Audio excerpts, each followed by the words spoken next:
Hola, bienvenidos a este nuevo análisis. Hoy vamos a meternos de lleno en algo interesantísimo. Vamos a explorar cómo, en la clase fuente que estamos analizando, el docente vincula directamente el pensamiento político de Juan Bautista Alberdi para la Argentina con todo el contexto económico mundial del siglo XIX.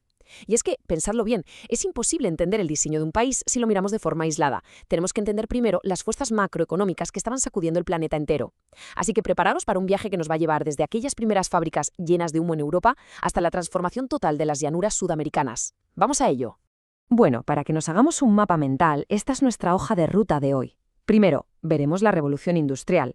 Segundo, la división internacional del trabajo. Tercero, el proyecto de Alberdi.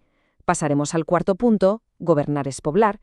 Y por último, el modelo agroexportador. Empezamos por el principio.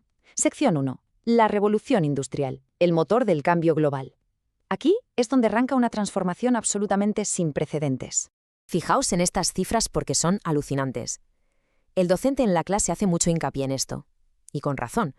Gracias a la invención de la máquina de vapor, la producción industrial en el Reino Unido, entre 1770 y 1870, no es que creciera un poco, es que se multiplicó por 10 o incluso por 20 en sectores clave. Fue un auténtico despegue económico. De repente, el trabajo que dependía de la fuerza humana o de los animales fue sustituido por motores que no se cansaban nunca. Este salto gigantesco en la productividad generó muchísima riqueza y literalmente cambió las reglas del juego de la economía mundial para siempre. Y claro, esto nos lleva directamente a nuestra segunda sección, la división internacional del trabajo. ¿Por qué este boom industrial enorme no se quedó solo en Europa? Como se explica en la clase, imaginaos que de repente el mundo entero tiene que repartirse los papeles. A esto se le llama división internacional del trabajo. Las fábricas del primer mundo estaban a pleno rendimiento y necesitaban urgentemente dos cosas: materias primas muy baratas y constantes y, por supuesto, nuevos mercados donde poder vender todo lo que estaban fabricando. Esto provocó una especialización a nivel global, donde cada país empezó a organizarse casi exclusivamente en función de lo que esta nueva maquinaria industrial necesitaba.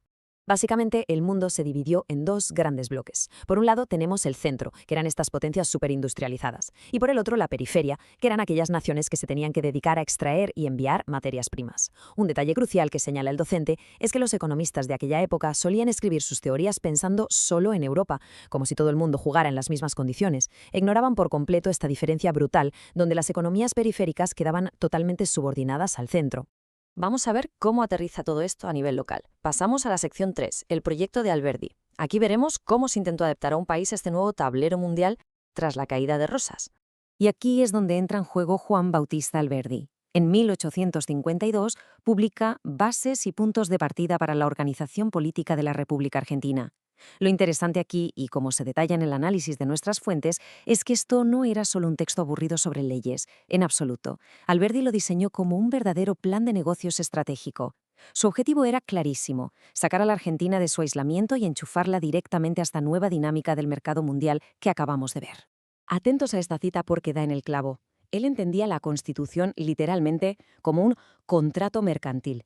Su prioridad no era debatir filosóficamente sobre la libertad en abstracto, sino crear unas reglas del juego muy claras, unas garantías legales sólidas para atraer lo que el país necesitaba desesperadamente: dinero extranjero, vías de tren e inmigrantes.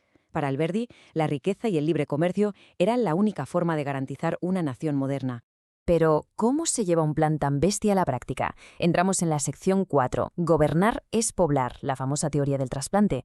Esta era la gran pregunta. El problema que tenían por delante era monumental. Tenían un territorio inmenso que las élites de la época consideraban un desierto improductivo. Entonces, ¿cómo transformas toda esa tierra vacía en una máquina de hacer dinero para el mercado capitalista del siglo XIX? Porque claro, redactar una ley no hace que la tierra se cultive sola, ni que los trenes se construyan por arte de magia. Y la respuesta de Alberdi fue su famosísima teoría del trasplante.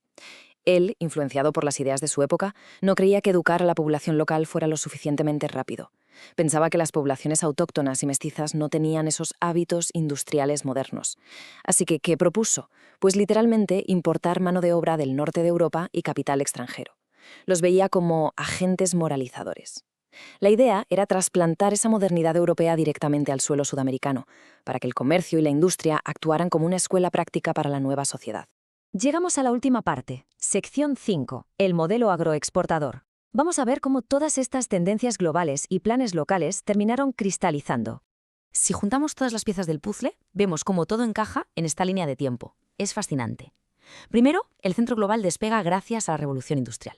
Años después, Alberdi sabe leer perfectamente este nuevo mundo y escribe sus bases para acoplar a su país a ese sistema. Y el resultado final, a finales del siglo XIX, es la consolidación del modelo agroexportador. La Pampa se transformó en un motor productivo brutal que exportaba materias primas a cambio de inversiones y productos fabricados, asumiendo, con muchísimo éxito, ese rol periférico que la División Internacional del Trabajo le había asignado. Y para terminar, os dejo con esta reflexión que creo que es fundamental. Ese diseño económico y constitucional del siglo XIX solucionó el problema de integrarse al mundo en aquel momento, sí, pero también dejó una huella profundísima, esa dinámica de centro y periferia. Cuando hoy analizamos los problemas de desarrollo o de desigualdad económica, es imprescindible conocer esta historia. ¿Hasta qué punto aquellos contratos mercantiles de hace siglos siguen dictando las reglas de nuestro presente? Es una pregunta que da mucho que pensar, ¿verdad? Muchas gracias por acompañarnos en esta exploración por la historia y la economía global. Hasta la próxima.